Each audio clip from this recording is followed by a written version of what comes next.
तो होता क्या है, ग्रैनोला की रेस को मिटाने के पीछे फ्रीज़ा का हाथ होता है। फ्रीज़ा उस समय साइंस की मदद से प्लैनेट्स को हार्म या तबाह करता था। उसी तरह फ्रीज़ा ने सेन की मदद से ग्रैनोला की रेस को ख़त्म किया। आप यहाँ पर देख सकते हो कि ये एक सेन है जो एप में बदल के तबाही मचा रहा है। अब गौर करने की ये बात है, इसके चेहरे पे जो निशान है ये आपको किसी की याद ज़रूर दिलाता होगा। आप सभी या मोस्ट ऑफ देम को ये निशान के बारे में पता होगा। ये निशान बारडॉग से बहुत मिलता जुलता है। तो सवाल ये उठता है कि ये बारडॉग है। क्या ये बारडॉग हो सकता है? क्यों नहीं भाई, ज़रूर हो सकता है। अब हम बढ़ते हैं गोकू और वीस की तरफ। गोकू वीस से अपने अल्ट्रा इंस्टिंक्ट फॉर्म में लड़ता है। ये बस एक प्रैक्टिस मैच होता है दोनों के बीच, तो ज़्यादा कुछ नहीं जिसमें गोकू वीस से अपनी अल्ट्रा इंस्टिंक्ट फॉर्म की टेक्निक आजमाता है। पर आप सबको पता है अपना कैकरॉट भैया तो गजब का लौंडा है। वो एंजल्स के स्टाइल में वीस से लड़ने की कोशिश करता है, जिसमें वीस गोकू को आसानी से डिफीट कर लेता है। वीस यहाँ गोकू से कहता है कि भाई तू एंजल्स की तरह क्यों फाइट कर रहा है, कॉपी करने से क्या मिलेगा तुझे, तू जैसे लड़ता है वैसे ही लड़ कर, तेरी स्टाइल यूनिक है। और मैं ये एक बात बता दूं दोस्तों, वीस ने बोला है कि गोकू तुम भले ही अल्ट्रा इंस्टिंक्ट फॉर्म मास्टर की हो, पर अभी भी तुम मेरे कोई मैच नहीं हो। तुम्हें आगे बहुत जाना है जिसका तुम्हें अंदाज़ा भी नहीं है। इसी तरह हमें ये भी बात पता चल जाती है कि ग्रैंड प्रिस्ट कितना पावरफुल है वीस से। जैसे ही गोकू वीस के लिए है, वैसा ही कुछ वीस ग्रैंड प्रिस्ट के लिए है। ग्रैंड प्रिस्ट का अल्ट्रा इंस्टिंक्ट कुछ और ही लेवल पे है। अब हम बात करते हैं वेजिटा और बीरस के बारे में। वेजिटा फैन जितने भी है, आप सभी के लिए गुड न्यूज़ है, इंक्लूडिंग मी। हाँ भाई, मैं भी एक वेजिटा फ़ैन हूँ, पर गोकू के लिए बहुत ही रिस्पेक्ट है। चलो यार, वेजिटा फैंस के लिए वेजिटा के बंदे का वीडियो लाइक, शेयर और सब्सक्राइब जरूर कर देना। और चलो अब आगे बढ़ते हैं। अब होता क्या है, जब गोकू वीस से लड़ता है, वेजिटा बस बीरस के बाजू में खड़ा होकर देख रहा रहता है। ये क्या बकचोदी है, वाह गोकू अल्ट्रा इंस्टिंक्ट मास्टर करके वीस से लड़ रहा है और मैं यहाँ खड़ा उन्हें देख रहा हूँ। तभी हमारा बीरस, उफ बागड़ विलन, नहीं भाई नहीं, इज्जत देते हैं हमारे यूनिवर्स 7 के डिस्ट्रॉयर को। तो हमारे डिस्ट्रॉयर साहब वेजिटा के साथ होते हैं। बीरस को अच्छी तरह से पता होता है कि वेजिटा को अच्छा नहीं लग रहा गोकू अल्ट्रा इंस्टिंक्ट में वीस से लड़ते देख। बीरस वेजिटा के साथ इतना वक्त बिताने के बाद उसे अच्छी तरीके से पता होता है कि वेजिटा कैसा है और उसका कैरेक्टर कैसा है। तो बीरस उसे बोलता है कि वेजिटा भाई, तुझे पता है अल्ट्रा इंस्टिंक्ट सबका बाप नहीं है, हम गॉड ऑफ डिस्ट्रक्शन के पास भी पावर कुछ कम नहीं है। बीरस कहता है भाई मैं तुझे सिखा तो नहीं सकता क्योंकि हम गॉड्स किसी को ट्रेन नहीं करते। उसके आगे वो कहता है पर एक चीज़ तुम कर सकते हो, अगर तुम चाहते हो तो अभी मैं ट्रेनिंग करने जा रहा हूँ, चाहिए तो मुझे ट्रेन करते हुए देख के मेरे से चोरी चुपके को सीखने मिलता है तो सीख लो। अब आएगा मज़ा। यहाँ मुझे एक चीज़ अच्छी वो लगी कि वेजिटा यहाँ अल्ट्रा इंस्टिंक्ट नहीं, गॉड ऑफ डिस्ट्रक्शन का पावर अचीव करेगा। हमेशा से यही होता आ रहा है कि गोकू सुपर सैयन बनता है, वेजिटा सुपर सैयन बनता है, गोकू सुपर सैयन 2 बनता है, वेजिटा भी सुपर सैयन 2 बनता है, गोकू सुपर सैयन ब्लू बनता है, वेजिटा भी सुपर सैयन ब्लू बनता है। बहुत प्रेडिक्टेबल हो गया था ये। हम में से बहुत जन ने भी यही सोचा होगा कि गोकू अल्ट्रा इंस्टिंक्ट हो गया है तो वेजिटा भी अल्ट्रा इंस्टिंक्ट होगा, पर इस बार कहानी अलग है। टोरियामा हमारे क्रिएटर की सोच इस बार अलग। यहाँ पर वेजिटा बीरस से सीखने वाला है तो हम ये दावे के साथ कह सकते हैं कि वो गॉड ऑफ डिस्ट्रक्शन वाली पावर रहने वाली है। गाइस गाइस गाइस, इस चीज को देखने के लिए तैयार हो जाओ। वेजिटा क्या बैडएस लगेगा ये फॉर्म में। ये कॉन्सेप्ट कई हद तक सही जा रहा है। वेजिटा को गॉड ऑफ डिस्ट्रक्शन वाली पावर सूट भी करती है क्योंकि वेजिटा का कैरेक्टर भी कुछ ऐसा है, एरोगेंट, सीरियस, प्राइड से भरा। आपको यूनिवर्स 11 वाला टॉपर जरूर याद होगा, उसके पावर भी गॉड ऑफ डिस्ट्रक्शन वाले थे। अब देखना ये होगा कि वेजिटा सेम टॉपो जैसा फॉर्म अचीव करेगा या कुछ सेम टॉपो जैसे ही पावर्स हमें वेजिटा में देखने मिलेंगे, या वेजिटा उसे पावरफुल होगा या उससे कम पावरफुल, ये तो आने वाले वक्त ही बताएगा। जिस तरह ये मांगा आगे बढ़ रहा है, गोकू अल्ट्रा इंस्टिंक्ट के साथ वेजिटा गॉड ऑफ डिस्ट्रक्शन के पावर के साथ क्या हमें फ्यूचर में Vegeta as a god of destruction और गोकू एज अ एंजल देखने मिल सकता है? अभी जो लीक्स बाहर आए हैं उसकी बात करते हैं। इस लीक में कुछ इंटरेस्टिंग चीज जानने को मिली है हमें, तो चलिए देखते हैं। बीरस वेजिटा से यहाँ पूछता है कि वेजिटा मुझे ये बताओ कि पास्ट में सेंस ने कितने प्लैनेट्स तबाह किए हैं। वेजिटा बोलता है सेंस का जन्म कॉम्बैट के लिए हुआ है और ना कि प्लैनेट डिस्ट्रॉय करने के लिए। वो तो तभी सेंस फ्रीजा के अंडर हुआ करते थे, इसीलिए फ्रीजा के साथ प्लैनेट डिस्ट्रॉय करते थे।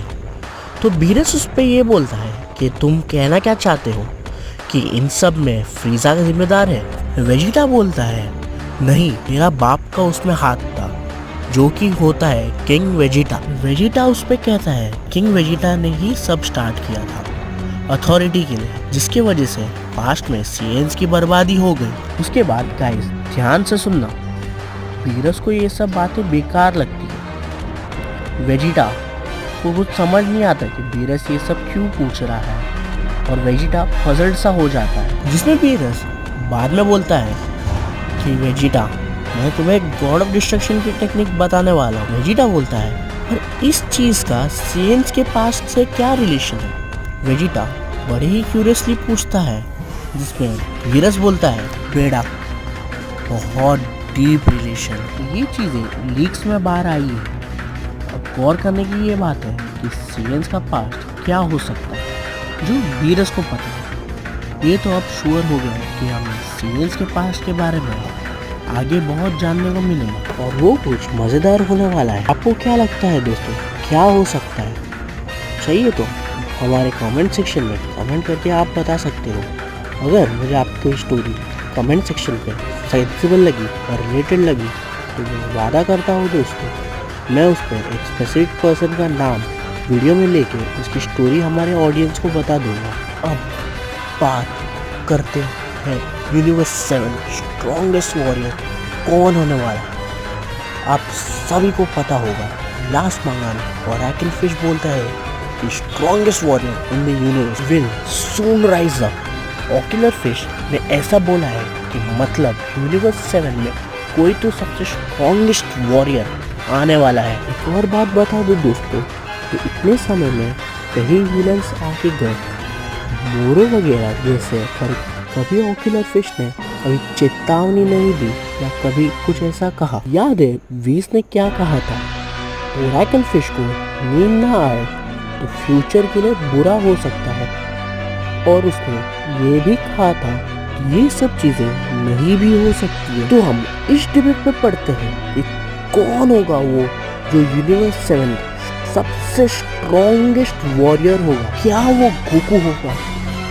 क्या वो वेजिटा होगा, क्या वो ग्रानोला होगा, क्या वो फ्रीजा होगा, या क्या वो ब्रॉली होगा? ये सारे कैंडिडेट्स हैं यूनिवर्स 7 के स्ट्रॉन्गेस्ट वॉरियर्स होने के।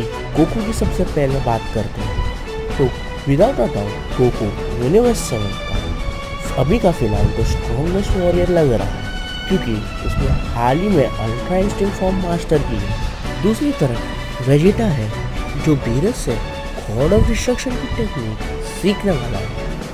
तो क्या वो उस टेक्निक से गोकू को सरपास कर देगा? क्या ओरेकल फिश ने वेजिटा के बारे में ही बता रहा था? इसके भी चांसेस है, क्योंकि वेजिटा नए चीज़ें सीखने वाला है और क्या पता वो टेक्निक सीखने से वेजिटा कितना स्ट्रांग होगा। अब फ्रीजा पे चलते हैं। लास्ट टाइम मुझे जितना याद है फ्रीजा को last time tournament of power में देखा था गोकू की टीम में लड़ते हुए। उसके बाद फ्रीजा का कुछ अता पता नहीं है, कौन जाने फ्रीजा कहाँ होगा। हमें फ्रीजा को ये लिस्ट में डाला है क्योंकि वो ग्रानोला के आग से रिलेटेड है और हमें ये आग में फ्रीजा डेफिनेटली देखने मिलेगा। फ्रीजा का रिटर्न होगा, अब वो कितना ताकतवर बन के आएगा अब तो वो वक्त ही बताएगा। हो सकता है कि वो अपने गोल्डन फॉर्म से भी ताकतवर बन के आए। अब बात करते हैं ब्रॉली की। अब आप लोग बोलेंगे ब्रॉली कहाँ से आ गया भाई? आपको याद दिला दो, ग्रानोला जो विलन बताया गया है उसे फ्रीजा और सीएन से बदला लेना है। तो यहाँ ब्रॉली भी एक सीएन है, क्या पता ब्रॉली भी हमें ये आर्क में देखने मिले। किसे पता डीबीएस के राइटर्स ने ब्रॉली को भी ये आर्क में डाला है। और ब्रॉली के बारे में ज़्यादा बताने की ज़रूरत नहीं है, हम सब जानते हैं कि ब्रॉली का पोटेंशियल क्या है और वो क्या कर सकता है। अब बात करते हैं ग्रेनोला की, जिससे मुझे सबसे ज़्यादा पॉसिबिलिटीज लगती है कि ये स्ट्रॉन्गेस्ट होने वाला। पर कैसे होगा ग्रेनोला? आप सभी को पता है कि उसे स्ट्रॉन्ग कैरेक्टर नहीं दिखाया गया है। वो फ्रीजा, गोकू और वेजिटा उससे आराम से हरा देंगे। अगर वो उनसे लड़ने आया तो ग्रेनोला को रिवेंज लेना है फ्रीजा से, और हो सकता है कि सीजन से भी। और ग्रेनोला बहुत अच्छी तरीके से जानता है कि वो फ्रीजा को डिफीट नहीं कर सकता। उसका मकसद यही है, उसको फ्रीजा को ख़त्म करना है, जिसके लिए ग्रेनोला किसी भी हद तक जा सकता है। अब देखना ये होगा कि ग्रेनोला कितना स्ट्रॉन्ग बनेगा तो भी कैसे बनेगा। क्या वो 6-3 की मदद से बनेगा, क्या वो ड्रैगन बॉल से बनेगा, या क्या वो अपने दम पे बनेगा। जहाँ तक मुझे लगता है जो यूनिवर्स 7 का स्ट्रॉन्गेस्ट होगा वो या तो ग्रेनोला होगा या तो वेजिटा होगा। तो चलो दोस्तों, आज के लिए बस इतना ही।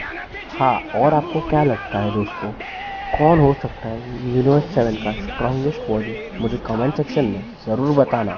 ड्रैगन बॉल सुपर की नई मांगा 20th फेब को आने वाली है। हम मिलते हैं 20th फेब को नई डीबीएस मांगा के साथ। दोस्तों, वीडियो अच्छी लगी तो लाइक और सब्सक्राइब ज़रूर कर देना, ताकि जब भी हम डीबीएस के नई वीडियो डालें आपको उसी तरह देख पाओ। Thank you, see you soon.